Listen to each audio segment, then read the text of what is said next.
Agora eu quero uma música bem alta para chamar a minha amiga, jornalista Carla Vilhena.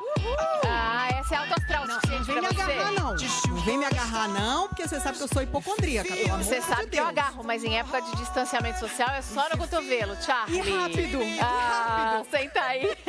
A gente tá a 3 metros de distância. Carla, você não pegou Covid não, né? Não peguei. E sou hipocondríaca, que você sabe, Eu né? sei, Já fiz louquinha, muita matéria louquinha. médica, muita reportagem médica, então eu acho que eu fui desenvolvendo isso ao longo do tempo. E conforme você vai falando dos sintomas de uma doença, você vai sentindo os... Na hora. Eu comecei a perceber isso muito cedo. Eu ainda era, assim, bem jovem, quando eu via o Jerry Lewis na televisão, fazendo aquele enfermeiro, daquele filme que a gente via, sabe, de tarde, né, quando a gente estava depois da escola ali, aquele bagunceiro arrumadinho. Esse é o nome do filme do Jerry Lewis, que ele é um enfermeiro e ele atende as pessoas com doença e ele sente todos os sintomas. E eu falei, gente, eu sou igual. Eu sou igualzinha.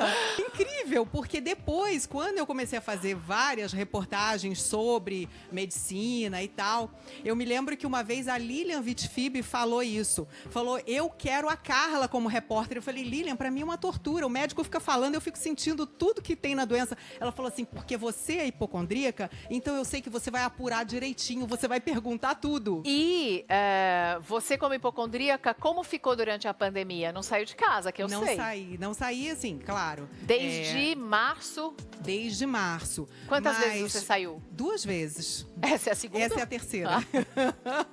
Mas assim, eu acho que, é claro, né? A gente não pode impor regras para quem não pode fazer isso. Obviamente que eu podia. Eu trabalho em casa, tenho feito tudo online. Meu treinamento, né? Que eu faço treinamento corporativo online, palestra online, tudo eu tô fazendo online. Então, assim, isso para mim é um privilégio, realmente. A gente sabe que a maioria das pessoas não pode fazer isso.